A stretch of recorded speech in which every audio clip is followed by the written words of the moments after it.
გურჯაანის მუნიციპალიტეტის მერიის სოციალური დახმარების პროგრამაზე ბოლო 6 თვეში ადგილობრივი ბიუჯეტიდან 1.870.000 ლარამდე დაიხარჯა და ამით 3.500-მდე ბენეფიციარმა ისარგებლა. სოციალური დახმარების პროგრამა 19 ქვეპროგრამას მოიცავს. თემაზე ვსვათ ვისაუბრებთ გურჯაანის მუნიციპალიტეტის მერიის სოციალური სამსახურის ხელმძღვანელ სოფიო ქუმსიაშვილთან. გამარჯობა, დიდი მადლობა, რომ მონაწილეობთ ჩვენს გადაცემაში. მოგესალმებით, მადლობას მოგიხდით სტუდიაში მოწვევისთვის, მივესალმებით ჩვენს მაყურებელს. განსაკუთრებით რა საჭიროებებში ეხმარება ეს პროგრამები მოსახლეობას? ჩვენს პროგრამაში განხილულია და გათვალისწინებულია ყველა ის საჭიროება, რომლის წინაშეც დგას ჩვენი მოსახლეობის მოწყვლადი ჯგუფები. რა თქმა უნდა, ეს შეიძლება იყოს სამედიცინო დახმარების გათვალისწინება, სამკურნალო საშუალებების დაფინანსება, არის ქვეპროგრამები, რომლებიც ითვალისწინებს ელექტროენერგიის ხარჯის დაფინანსებას, ტრანსპორტის ხარჯის თანადაფინანსებას და ისე რომ ყველა ჩვენი პროგრამის მიზანი არის სწორედ ჩვენს მუნიციპალიტეტში რეგისტრირებული მოსახლეობის სოციალური დახმარება, როგორც დემოგრაფიული მდგომარეობის და მათი სოციალურ-ეკონომიური მდგომარეობის გაუმჯობესების მიზნით, ასევე სამედიცინო სერვისებზე ხელმისაწვდომობის გაზრდის გზით მათი მდგომარეობის გაუმჯობესება. დიახ. ძირითადად რა ქვეპროგრამებზე იყო მაღალი მომართვიანობა მოსახლეობის მხრიდან? რა თქმა უნდა, ყველაზე უფრო დიდი მომართვიანობა არის სწორედ სამედიცინო დახმარებისა და მედიკამენტების დაფინანსებაზე უზრუნველყოფის შესახებ განცხადებები. მომართვიანობა უფრო მეტად ამ მიმართულებით გვაქვს. კერძოდ, თუ მთლიანად 6 თვის განმავლობაში 3.500-მდე მოქალაქე მოგმართა, აი ამ ორი პროგრამით მომართვიანობა შეადგენს 1.700-მდე. უფრო სწორედ თითქმის არის 1.792 პირი და ყველა მათგანი დაკმაყოფილებულია. რა თქმა უნდა, აი ამ კუთხით 6 თვის განმავლობაში გახარჯულია 851.000-მდე ლარი. ეს არის ყველაზე უფრო მაღალ ბიუჯეტური ორი პროგრამა. რა სახის დახმარება გაუწიეთ მათ?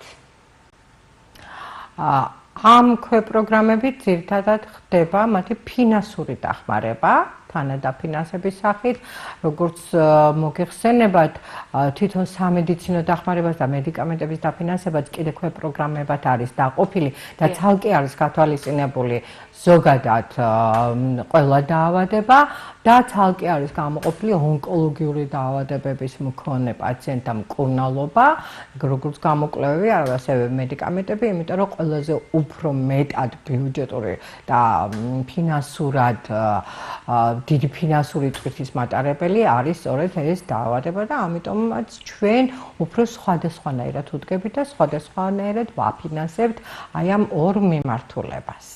რა თქმა უნდა, პროგრამაში პრიორიტეტულია სწორედ ბავშვზე ორიენტირებული პროგრამები, ისეთები როგორც არის დაუშვათ მრავალშვილიანი ოჯახების დახმარება, ახალშობილ ოჯახების დახმარება 0-დან 1 წლამდე ასაკის ბავშვთა საკვები პროდუქტებით უზრუნველყოფა, ასევე ბავშვთა სამედიცინო სოციალური რეაბილიტაციის პროგრამა და აი ამ პროგრამის მონაწილე ბავშვების როგორც მუნიციპალური პროგრამის, ასევე სახელმწიფო პროგრამით მოსარგებლე ბავშვების ტრანსპორტის ხარჯის თანადაფინანსება. ესეც ერთ-ერთი მნიშვნელოვანია ეს ბავშვის და ბავშვიანი ოჯახების დახმარება, სოციალური დახმარება, აქაც ფულადი დახმარება არის, რა თქმა უნდა, გათვალისწინებული და წლის განმავლობაში 6 თვის განმავლობაში გახარჯული არის 390.000 ლარამდე თანხა. ქვეპროგრამაში ასევე გათვალისწინებულია შეზღუდული შესაძლებლობების მქონე პირთა საჭიროებები.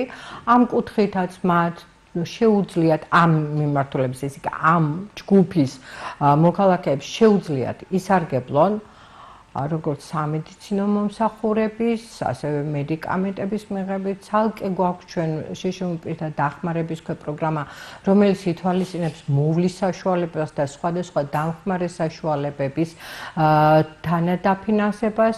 აგრეთვე შეზღუდული შესაძლებლობის მქონე პირები, ასევე შეზღუდული შესაძლებლობის მქონე ბავშვები ოჯახები სარგებლობენ ელექტროენერგიის ყოველთვიური თანადაფინანსებით და მნიშვნელოვანია ასევე შეზღუდული შესაძლებლობის მქონე პირები დიალიზის ქვეპროგრამის მონაწილეების ტრანსპორტის უზრუნველყოფა, ხარჯის უზრუნველყოფა. ეს პროგრამაც ნამდვილად ძალიან ბიუჯეტურია, წელს 6 თვეში ისარგებლა 100-მდე ბენეფიციარმა და ბიუჯეტით გახარჯული არის 70,000 ლარი. ქალბატონო სოფია, თუ შევადარებთ ბოლო 6 თვეს წინა წლის ამავე პერიოდთან შედარებით, არის თუ არა უფრო გაზრდილი მომართვიანობა? დიახ, მე ვიტყოდი, რომ გაზრდილია, როგორც მომართვიანობა, ასევე ხარჯი, ციფრებით მირჩევნია, რომ ეს განმარტო, კერძოდ 2025 წლის 6 თვეში ისარგებლა 3,100 ბენეფიციარმა, ხოლო მიმდინარე წელს 3,500 ბენეფიციარმა, ხოლო გახარჯული თანხაც ასევე განსხვავებულია, თუ გასული წლის იგივე პერიოდში დახარჯული იქნა 1,420,000, ეხლა მიმდინარე წელს დახარჯულია 1,900,000-მდე, თითქმის მილიონამდე ლარი. პროგრამის დაგეგმა, ბიუჯეტის დაგეგმა ხდება 1 წლით ადრე, ეს ჩვენ დაგეგმილი გვაქვს. მე მინდა აღვნიშნო, რომ წელს გათვალისწინებულია 3,475,000 ლარი და გახარჯული გვაქვს თითქმის 50%-მდე და ვფიქრობთ, რომ პროგრამით გათვალისწინებული თანხა დიახაც ათვისებული იქნება, დიახაც დახარჯული იქნება ჩვენი მოსახლეობის საჭიროებაზე და აქვე მინდა აღვნიშნო, რომ ჩვენ ყოველდღიურად ვსწავლობთ ჩვენი მოსახლეობის საჭიროებებს და შემდეგ აი ეს კვლევა, საჭიროებების შესახებ ინფორმაციის შეგროვება საფუძვლად უდევს შემდეგი წლის ბიუჯეტის შედგენას. ჩვენ უკვე ვმუშაობთ 2027 წლის ბიუჯეტზე და რა თქმა უნდა ის კიდევ უფრო მეტად იზრუნებს აი ეს პროგრამა, კიდევ უფრო მეტად გამოადგება და უფრო მიმართული იქნება ჩვენი მოსახლეობის საჭიროებებზე. დიდი მადლობა, რომ იყავით ჩვენი სტუმარი. მადლობას მოგახსენებთ მე.